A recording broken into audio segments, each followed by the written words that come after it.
বিসমিল্লাহি আলহামদুলিল্লাহ ওয়াসসালাতু ওয়াসসালামু আলা রাসূলিল্লাহ ওয়া আলা আলিহি ওয়া আসহাবিহি আজমাইন। আরবি হরফের উচ্চারণের সাথে পরিচিতি বিষয়ক আলোচনার আজ আমাদের শেষ ক্লাস ইনশাআল্লাহ। এরপর আমরা সরাসরি সূরার ক্ষেত্রে চলে যাব, কিভাবে সূরা সঠিকভাবে উচ্চারণ করব, সূরাতে থাকা হরফগুলো কিভাবে সঠিকভাবে উচ্চারণ করা যায় এই সংক্রান্ত আলোচনা। তাহলে প্রতিদিনের মতো আজ আমরা শুরু করতেছি আরবি সব অ্যালফাবেটের নাম দিয়ে। আলিফ, বা, তা, সা, জিম, হা, খ, দাল, জাল, র, জা, সিন, শিন, صاد, ضاد, طاء, ظاء, عين, غين, فاء, قاف, كاف, لام, ميم, نون, واو, ها, হামজা, ইয়া।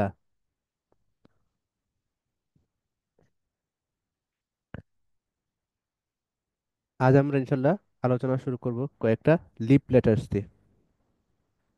লিপ মানে ঠোঁট, ঠোঁটের সাহায্যে সাহায্যে উচ্চারিত হয় এরকম কয়েকটা অক্ষর আমরা দেখে নেব, বরং এরকম যতগুলো অক্ষর আছে সবগুলোই আমরা দেখে নেব ইনশাল্লাহ। প্রথমটা হচ্ছে ফা। ফা কিভাবে উচ্চারিত হয়? Inner bottom lip touches the edges of the upper front teeth. এর ফলে air flows through the small gap between the lip and the teeth. এর মানে হচ্ছে নিচের ঠোঁটের পেটে উপরের সামনের দুই দাঁতের আগা লেগে উচ্চারিত হবে ফা। আপনারা হয়তো ছবিতে দেখতে পারতেছেন, এই যে নিচের ঠোঁট, নিজের ঠোঁটের এই জায়গায় উপরের দাঁত লাগতেছে, লেগে উচ্চারিত হইতেছে। Air flows through the small gap between the lip and the teeth. যে ঠোঁট এবং দাঁতের মধ্য দিয়ে যে ছোট গ্যাপ আছে, ওই গ্যাপের মধ্য দিয়ে বাতাস চলাচল করে, যার ফলে উচ্চারিত হয় ফা। ফা এর উচ্চারণ সহজ, কেননা এটা ইংলিশ এফ এর মতো, এবং বাংলা বাংলা না, ঠিক সিলেটি ফ এর মতো। বাংলায় যেটা আছে ওইটাকে বলা হয় ফ। সো ওইটার সাথে উচ্চারণ মিলতেছে না, তবে সিলেটিতে আমরা ফ উচ্চারণ করি, ফ এর সাথে মিলতেছে, আবার ইংলিশ এফ এর সাথে মিলতেছে। আরবি ফা। তো ফাটা সহজ একটা উচ্চারণ।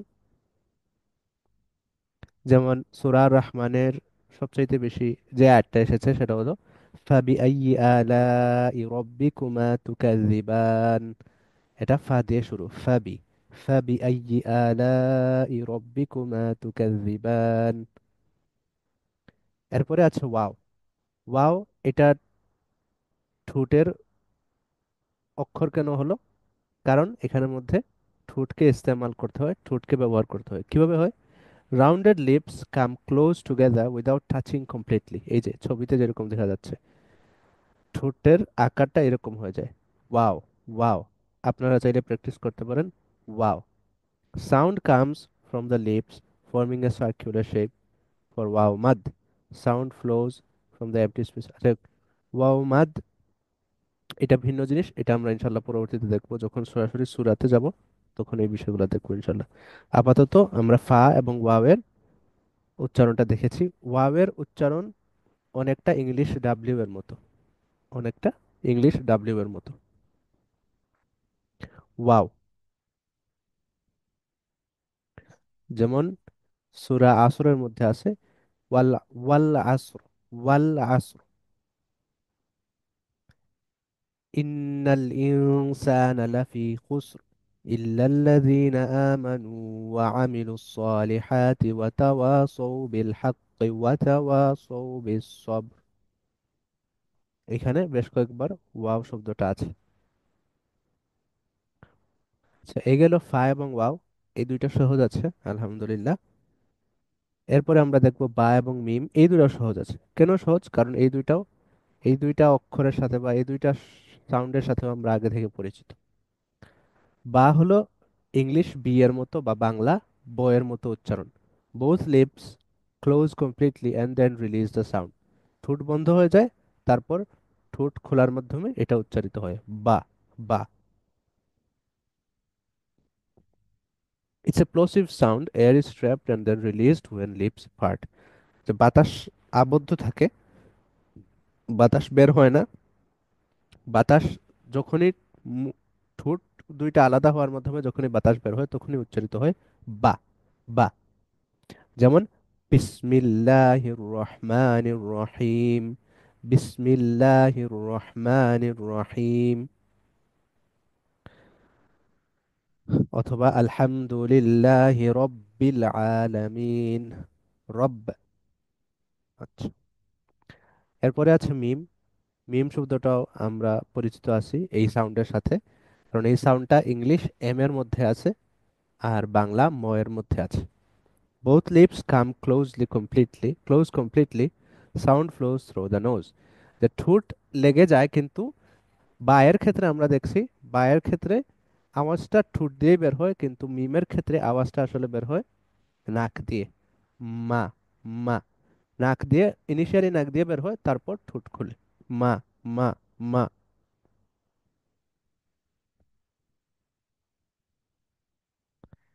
মা।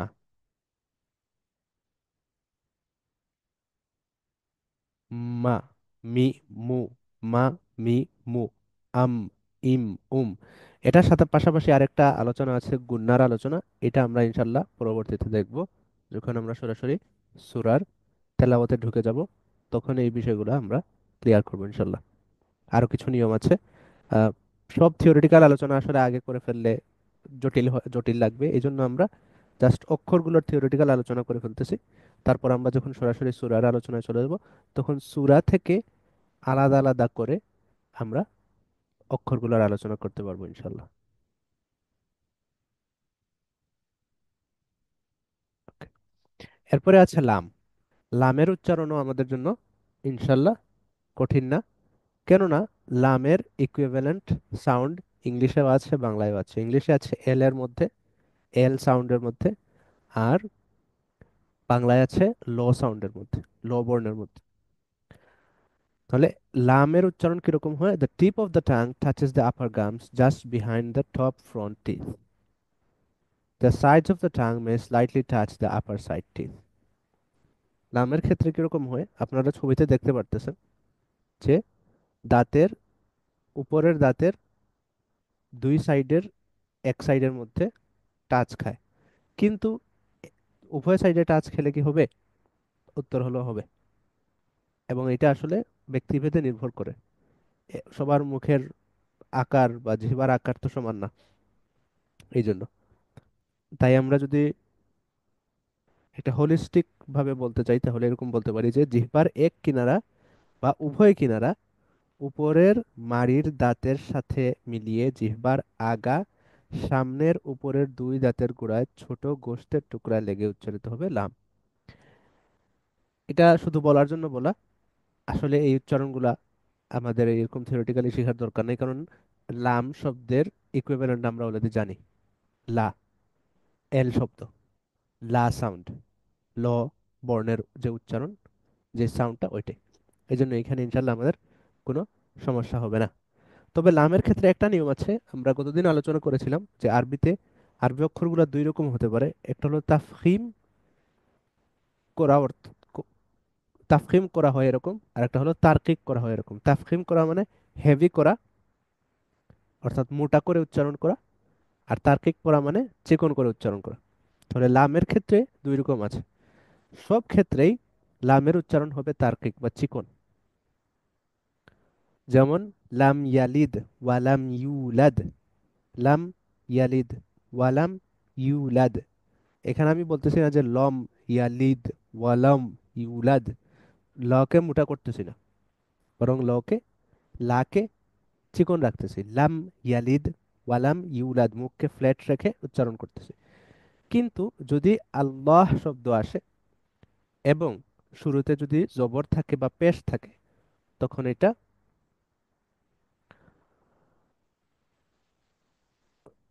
তাফখিম হবে, বা তখন এটা উচ্চারণটা মোটা হয়ে যাবে। যেমন আল্লাহু লা ইলাহা ইল্লা হুয়াল হাইয়ুল কাইয়্যুম। আল্লাহু, প্রথম লায়ের উচ্চারণটা কিন্তু মোটা, আল্লাহু। পরের গুলো আবার চিকন। আল্লাহু লা ইলাহা, আল্লাহু লা ইলাহা, আল্লাহু লা ইলাহা, আল্লাহু লা ইলাহা। তাহলে এই সূক্ষ্ম পার্থক্যগুলা ইনশাল্লাহ আপনারা আস্তে আস্তে প্র্যাকটিস করতে করতে জিনিসগুলা খাপ খাইয়ে নিতে পারবেন। শুরুতে কিছু ভুল হতে পারে, এটা ইনশাল্লাহ সমস্যা নাই। আচ্ছা, শেষমেশ আমরা আমাদের অক্ষর সংক্রান্ত আলোচনায় শেষ অক্ষরে পৌঁছে গেলাম, এবং এই অক্ষরটা আসলে আরবি উচ্চারণের ক্ষেত্রে সবচাইতে কঠিন অক্ষর, যেটাকে বলা হয় দাদ। দাদ শব্দটা এতই কঠিন, অক্ষর উচ্চারণটা এতই কঠিন যে এটা কেন্দ্রিক দুইটা গল্প আপনাদের সাথে শেয়ার করা যায়। প্রথম গল্পটা হচ্ছে, আহ, দুইটা গল্পই মজার। প্রথমটা, দুইটা দুই ধরনের মজার গল্প। প্রথমটা হচ্ছে যে দাদ শব্দটা এতই ইউনিক একটা শব্দ, বা এতই ইউনিক একটা সাউন্ড, যে বলা হয় বা দাবি করা হয় যে আরবি ছাড়া অন্য কোনো ভাষায় এই সাউন্ড নাই। আরবি ছাড়া অন্য কোনো ভাষায় এই সাউন্ড নাই। এই জন্য আরবি ভাষাকেই বলা হয় লুগাতুদ দাদ। লুগাতুদ দাদ অর্থাৎ দাদের ভাষা, দাদের ভাষা। আরবি ভাষার ইউনিকনেসই হয়ে গেছে এটা, যে আরবি ভাষার মধ্যে দাদ নামক একটা অক্ষর আছে, বা দাদ নামক একটা উচ্চারণ, একটা সাউন্ড আছে। এটা হলো একটা ঘটনা। আর একটা মজার ঘটনা হলো যে এটার সাউন্ড এতই জটিল যে অনেক সময়, বিশেষ করে ইন্ডিয়ান সাবকন্টিনেন্টে, এটা নিয়ে ঝামেলা লেগে যায়, এটার উচ্চারণ নিয়ে। সবাই ঠিক মতো উচ্চারণ করতে পারে না, এবং এর ফলে দেখা যায় যে মানুষের মধ্যে গ্রুপিং তৈরি হয়ে যায়, সেক্টেরিয়ানিজম হয়ে যায়, এবং এর ফলে একটা মারামারি শুরু হয়ে যায়। তো এটা একই সাথে হাস্যকর এবং একই সাথে দুঃখজনক। যাই হোক, আমরা ইনশাল্লাহ এই জন্য সবার শেষে এটা নিয়ে আলোচনা করতেছি, যাতে আমরা এটাতে একটু বেশি মনোযোগ দিতে পারি। তাহলে আমরা প্রথমে ইংলিশটা পড়ি, এখানের মধ্যে কি লেখা আছে বোঝার চেষ্টা করি। The two edges of the root of the tongue touch the upper molars on both sides. Upper molar বা উপরের মাড়ির দাঁত গুলাকে টাচ করবে জিহ্বার কিনারা। এখন এক সাইডেও টাচ করতে পারে, যে কোনো এক সাইডে টাচ করতে পারে, আবার উভয় সাইডে টাচ করতে পারে, লামের মতো। লাম উচ্চারণের ক্ষেত্রে যেরকম এক সাইডে টাচ করতে পারে বা উভয় সাইডে টাচ করতে পারে, একইভাবে দাদের ক্ষেত্রেও এক সাইডে টাচ করতে পারে, যে কোনো এক সাইডে টাচ করতে পারে, অথবা উভয় সাইডে টাচ করতে পারে। ছবিতে দেখতে পারতেছেন, একবার বাম সাইডে টাচ করার ছবি দেখানো, আরেকবার ডান সাইডে টাচ করার ছবি দেখানো। আবার একই সাথে দুই সাইডে টাচ করানো যেতে পারে দাদের উচ্চারণের ক্ষেত্রে। The middle part of the tongue lowers, forming a boat-like shape. এরপরে মাঝখানের যে অংশটা, এটা একটু নিচু হয়ে যায় জিহ্বার মাঝখানের উচ্চারণ করার সময়, দাদ উচ্চারণ করার সময় জিহ্বার মাঝখানের অংশটা একটু নিচু হয়ে যায়, যার ফলে air is gathered in the space created. এই ফাঁপা জায়গায় বাতাস আবদ্ধ হয়ে যায়। The tip of the tongue may lightly touch the gum line of the two upper front teeth, helping stabilize the tongue and assist in pronouncing দাঁত correctly. এবং দেখা যাবে যে জিহ্বার সামনের অংশ দাঁতের সামনের উপরের দাঁতের পেছনের যে মাড়ির অংশ, ওইটার সাথে আলতোভাবে টাচ খেতে পারে, টাচ লাগতে পারে, এবং তারপর একটা গ্যাপ তৈরি হবে, যে গ্যাপ দিয়ে বাতাস বের হওয়ার মাধ্যমে দাদ উচ্চারিত হবে। এই জিনিসটা যদি আমরা বাংলায় বলতে চাই, তাহলে আমি এভাবে বলতে পারি, খুব আস্তে আস্তে বলতেছি। জিহ্বার গোড়ার দুই কিনারা উপরের দুই পাশের মাড়ির দাঁতের সাথে লাগবে, এবং জিহ্বার মাঝের অংশ নিচে নেমে নৌকার মতো হবে, এবং খালি জায়গায় বাতাস জমিয়ে জিহ্বার আগা সামনের উপরের দুই দাঁতের গোড়ায় ছোট গোস্তের টুকরায় লেগে উচ্চারিত হবে বদ, বদ, ব, ব। আমি আবারও বলতেছি, জিহ্বার গোড়ার দুই কিনারা উপরের দুই পাশের মাড়ির দাঁতের সাথে লাগবে, এবং জিহ্বার মাঝের অংশ নিচে নেমে নৌকার মতো হবে, এবং খালি জায়গায় বাতাস জমিয়ে জিহ্বার আগা সামনের উপরের দুই দাঁতের গোড়ায় ছোট গোশতের টুকরা লেগে উচ্চারিত হবে বদ। ব ব আব ইদ উদ আব উদ ইদ আব ব ব ব। বাদের উচ্চারণের ক্ষেত্রে সবচাইতে আদর্শ আয়াত হতে পারে সূরা ফাতিহার শেষ আয়াতগুলা, শেষ দিকের যে আয়াতগুলা ওগুলা। ওই আয়াতের মধ্যে আছে আউযু বিল্লাহি মিনাশ শাইতানির রাজিম বিসমিল্লাহির রহমানির রহিম গায়রিল মাগদুবি আলাইহিম ওয়ালাদ-দাল্লিন গায়রিল মাগদুবি আলাইহিম ওয়ালাদ-দাল্লিন গায়রিল মাগদুবি আলাইহিম ওয়ালাদ-দাল্লিন। আচ্ছা, এখন দুই তিনটা আলোচনা করি প্রাসঙ্গিক। এর মধ্যে প্রথমটা হচ্ছে এটা যে বাদের উচ্চারণ কিন্তু দালের মতো না। দাদ না, দদ না, দাদ না, দদ না, আদ না, ঈদ না, উদ না, এগুলো না। ব, আব, ঈদ, উদ, ব, ব, দুই, বু, ব, দুই, বু। এখান থেকে আসতেছে দ্বিতীয় কথা, যে দাদ এবং দালের পার্থক্যের মধ্যে একটা পার্থক্য হচ্ছে যে দাদ অনেক হেভি, মোটা করে উচ্চারণ করতে হয়, যেটাকে আমরা একটু আগে বলছিলাম যে আরবিতে বলা হয় তাফখিম। বদ, ব, দুই, বু, ব, দুই, বু, ব, দুই, বু, ব, দুই, বু, উদ, আব, ইদ, উদ, আব, ইদ। غير المغضوب عليهم ولا الضالين غير المغضوب عليهم ولا الضالين غير المغضوب عليهم ولا الضالين। আলহামদুলিল্লাহ, এরই মধ্য দিয়ে আমরা 28টি হরফের উচ্চারণ শেষ করলাম। এখন হরফগুলো আমরা আবার একবার দেখে নিতে পারি। আলিফ, বা, তা, সা, জিম, হা, খ, দাল, জাল, র, জা, সিন, শিন, صاد ضاد طاء ظاء عين غين فا قاف كاف لام মিম নুন ওয়াও হা হামজা ইয়া। ইনশাল্লাহ আমরা আগামী দিন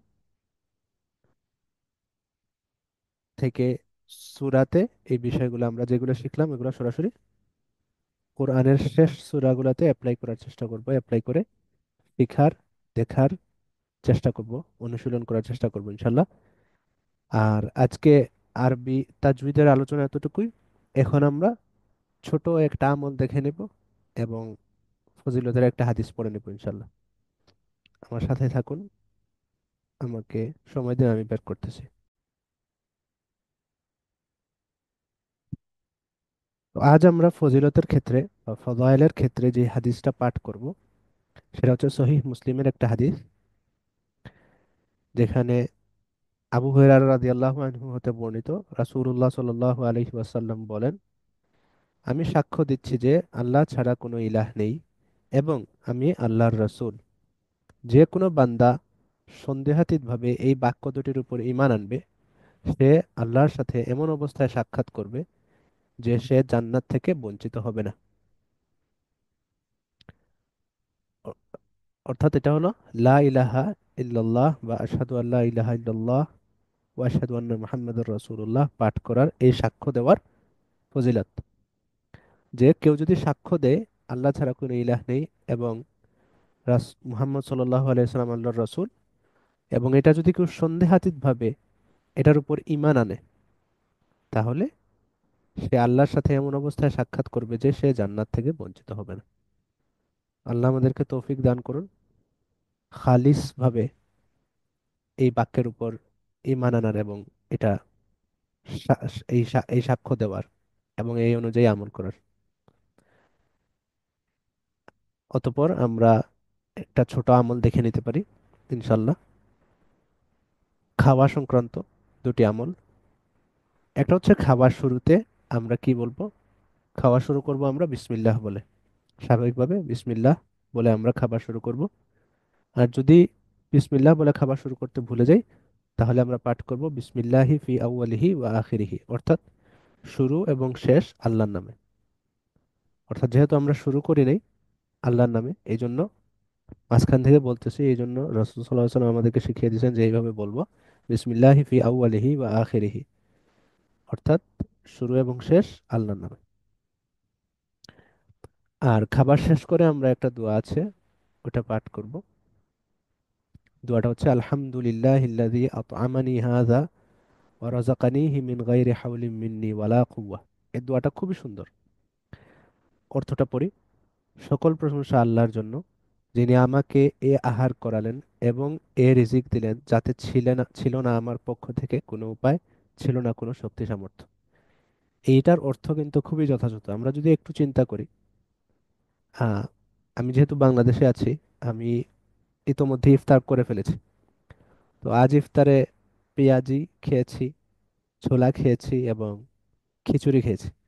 আমি যদি একটু চিন্তা করি এই ছোলাটা আসলো কোথা থেকে, এই খিচুড়িটা আসলো কোথা থেকে, খিচুড়িটা রান্না করা হয়েছে, এর আগে তো এটা দানা ছিল, এই দানাগুলো কোনো একটা শস্য খেতে ছিল, ওইখান থেকে কোনো এক কৃষক চাষ করছে। কোন জায়গায় ছিল এটাও আমি বলতে পারি না।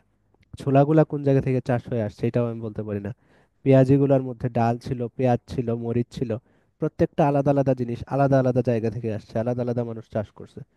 এবং মূলত আল্লাহর কুদরতে, আল্লাহর দেওয়া সিস্টেমেই এই সবগুলা বিষয় আমার সামনে এসে ইফতারের সময় হাজির হয়েছে। এবং আমি এটা আল্লাহর দেওয়া তৌফিকেই আমি এটা খাইতে পারছি।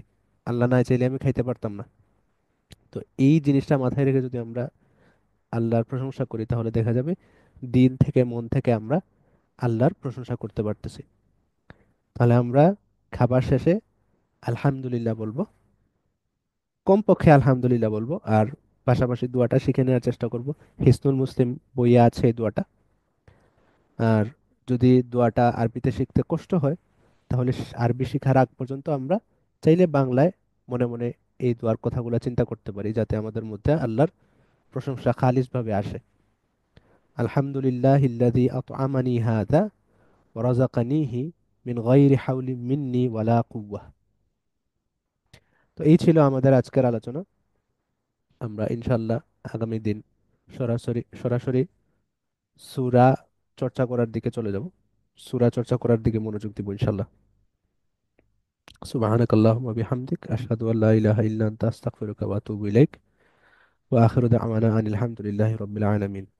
আসসালামু আলাইকুম ওয়া রাহমাতুল্লাহ।